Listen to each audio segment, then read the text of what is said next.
ನಾವು ಬರ್ತೀವಿ, ನೀವು ಕರೆದ ಕಡೆ ಎಲ್ಲ ನಾವು ಬರ್ತಾಯಿದ್ದೀವಲ್ಲ ಈಗ.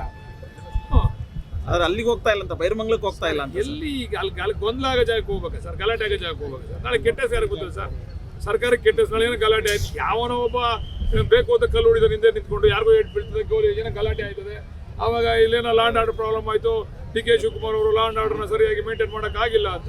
ಈಗ ಯಾರಾದರೂ ಒಬ್ಬ ಪಾಂತಾವನವನ್ನು ಕೊಟ್ಟ ಮೇಲೆ ಅದನ್ನು ಒಪ್ಕೊಂಡ್ರೆ ಹೋಗಲ್ಲಿ ಕೂತ್ಕೋಬೇಕು. ನಾವು ಒಪ್ಕೊಳ್ದೇನೆ ಹೋಗಿ ನಾನು ಕೂತ್ಕೋತೀನಿ ಅಂದರೆ ಅದೊಂಥರ ಬಾಲಿಶವಾಗುತ್ತೆ ಸರ್. ಈಗ ಡಿ ಕೆ ಶಿವಕುಮಾರ್ ಅವರು ಒಂದು ಹೊಸ ಇಲಾಖೆಗಳನ್ನ ಹುಟ್ಟಾಕ್ತಾ ಇದ್ದಾರೆ ಸರ್.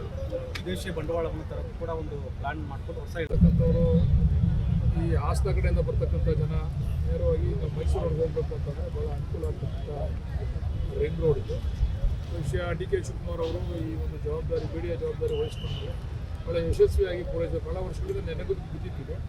ಇದೇ BJP ಸರ್ಕಾರದಲ್ಲೂ ಕೂಡ ಇದು ಮಾಡಬೇಕು ಅಂತಕ್ಕಂಥದ್ದು ಇದ್ರೂ ಕೂಡ ಅವ್ರ ಕೈ ಪೂರೈಸೋಕ್ಕಾಗಿಲ್ಲ. ಡಿ ಕೆ ಶಿವಕುಮಾರ್ ಅವ್ರ ಬಂದಮೇಲೆ ಇರ್ತಕ್ಕಂಥ ಹರ್ಡಲ್ಸ್ಗಳನ್ನೆಲ್ಲನೂ ಹ್ಯಾರಿಸ್ ಅವರು ಮತ್ತು ಡಿ ಕೆ ಶಿವಕುಮಾರ್ ಅವರು ಹರ್ಡಲ್ಸ್ಗಳನ್ನೆಲ್ಲ ಬಗೆಹರಿಸಿ ಈ ಒಂದು ರಿಂಗ್ ರಸ್ತೆಯನ್ನು ಉದ್ಘಾಟನೆ ಮಾಡಿದ್ದಾರೆ. ಡಿ ಕೆ ಶಿವಕುಮಾರ್ ಅಲ್ಲಿ ಹೋಗಿದ್ದಾರೆ ಸರ್, ಸಾರಿ HD ಕುಮಾರಸ್ವಾಮಿ ಅವರು ಹೋಗಿದ್ದಾರೆ. CM ಹೋಗ್ತಾರಾ ಅಥವಾ ಹೇಗೆ ಏನು ಥರ ಹಾಸ್ಯಾಸ್ಪದ. ಈಗ CM ಒಪ್ಕೊಂಡಿದ್ರೆ ಹೋಗ್ಬೇಕು, CM ಒಪ್ಕೊಳ್ತಿದ್ರೆ ಹೋಗವ್ರೆ ಅಂದರೆ ನಾಟಕಕ್ಕೆ ಹೋಗವ್ರೆ ಅಂತ ಸರ್. ವಿಧಾನಸೌಧದಲ್ಲಿ ಚರ್ಚೆ ಮಾಡೋದು ಏನೂ ಇಲ್ಲ, ಬೈರಮಂಗ್ಲಕ್ಕೆ ಬನ್ನಿ, ಅಲ್ಲೇ ಚರ್ಚೆ ಮಾಡೋಣ, ಯಾಕಂದ್ರೆ ಅಲ್ಲೇ ಸಮಸ್ಯೆ ಇರೋದು. ಏನು ಚರ್ಚೆ ಮಾಡ್ಬೋದು, ವಿಧಾನಸೌಧದಲ್ಲೂ ಅದೇ ಚರ್ಚೆ ಮಾಡೋದು, ಎರಡೂ ವ್ಯತ್ಯಾಸ ಏನಿಲ್ಲ. ನಿಮ್ಮ ಉದ್ದೇಶ ಏನಂತಂದ್ರೆ ಗಲಾಟೆ ಆಗಬೇಕು, ತರಲೆ ಆಗಬೇಕು, ಅದು ಕೆಟ್ಟ ಹೆಸರು ಬರ್ಬೇಕು ಡಿ ಕೆ ಶಿವಕುಮಾರ್ಗೆ ಅಂತಕ್ಕಂಥ ಉದ್ದೇಶ ಇಟ್ಕೊಂಡು ನೀವು ಹೋದ್ರೆ, ಈಗ ಪಂಥಾವನವನ್ನು ನಾವು ಸ್ವೀಕಾರ ಮಾಡಿ ಅಲ್ಲಿ ಬರ್ತೀವಿ ಅಂತ ಇವ್ರು ಹೋಗ್ಬೇಕೇ ವಿನ ಇವ್ರು ಹೋಗವ್ರೆ ಯಾರು ಅವ್ರು ಬರಲ್ಲ ಅಂತ ಹೋಗವ್ರೆ ಅಂದ್ರೆ ನಾಟಕ ಅಲ್ವಾ ಅದು, ನಾಟಕೀಯ ಅಲ್ವಾ ಅದು. ಈಗ ಸರ್ಕಾರದ ಸ್ಟ್ಯಾಂಡ್ ಏನು ಸರ್? ಈಗ ರೈತರನ್ನ ಕರೆದಿಲ್ಲ, ರೈತರ ಮಧ್ಯದಲ್ಲಿ ಆಯ್ತು, ಅವ್ರ ಕಡೆ ಇರತಕ್ಕಂಥ 10 ಜನ ರೈತರನ್ನ ಕರ್ಕೊಂಡ್ಬರ್ಲಿ, ನಾವೇನು ಬೇಡ ಅನ್ನಲ್ಲ. ಈಗ ಇನ್ನೊಂದು 15-20 ಜನ ನಾವು ಹೇಳೋದು ಮಾಧ್ಯಮದ ಮುಂದೆ ಚರ್ಚೆ ಆಗಲಿ. ಇದು ಎಲ್ಲೋ ಹೋಗೋದು ಎಲ್ಲೋ ಗೊಂದಲ ಆಗೋದು ಯಾರು ನಿಮ್ಮ ಮಾಧ್ಯಮದವ್ರು ಕರೀರಿ, ಅವ್ರು ಎಷ್ಟು ಜನನಾರು ಕರೀರಿ, ನಾವು ಎಷ್ಟು ಜನನಾರು ಕರೀರಿ, ನಾವು ಬರ್ತೀವಿ, ಅವ್ರು ಕೂಡ ಅಲ್ಲಿ ಚರ್ಚೆ ಆಗಲಿ. ನೆನ್ನೆ ನಮ್ಮ ಸುವರ್ಣ ಚಾನಲ್ ಅವ್ರು ನಮ್ಮನ್ನು ಕರೆದಿದ್ರು, ಚರ್ಚೆ ಆಯಿತು. ಚರ್ಚೆ ಆದಾಗ ಅವ್ರಿಗೂ ಕೂಡ ಮನವರಿಕೆ ಆಯಿತು.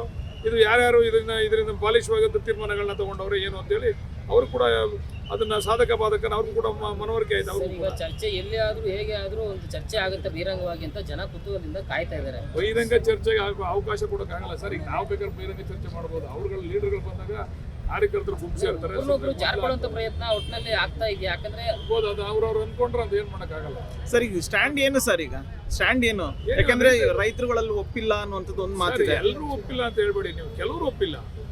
ಯಾವುದೇ ಪ್ರಾಜೆಕ್ಟ್ ಅಲ್ಲಿ 100ಕ್ಕೆ 100 ಭಾಗ ಯಾವ ರೈತರು ಒಪ್ಪಲ್ಲ. ಅದ್ರಲ್ಲಿ ಪರ್ಸೆಂಟೇಜ್ ಮಂತ್ರಿಗಳದ್ದು ಒಂದೊಂದು ಆಲೋಚನೆ ಇರ್ತದೆ. ಈ ಆಲೋಚನೆ ಮೇಲೆ ಇವರ ಅಜೆಂಡಾಗಳು ಏನೇನಿದಾವೋ ಅದನ್ನ ಇಂಪ್ಲಿಮೆಂಟ್ ಮಾಡಿ ನೋಡೋಣ. ಇದರಿಂದ ರಾಜ್ಯಕ್ಕೆ ಅನುಕೂಲ ಆದರೂ ಆಗ್ಬೋದು. ಅದು ಅವರ ತಲೆಯಲ್ಲಿ ನಿಲ್ಲಿ ನಾನು ಮುಖ್ಯಮಂತ್ರಿ ಆದರೆ ಇದನ್ನು ಮಾಡಬೇಕು ಅಂತಕ್ಕಂಥ ಆಲೋಚನೆ ಇತ್ತು, ಅದನ್ನು ಮಾಡಿದ್ದಾರೆ. Thanks sir.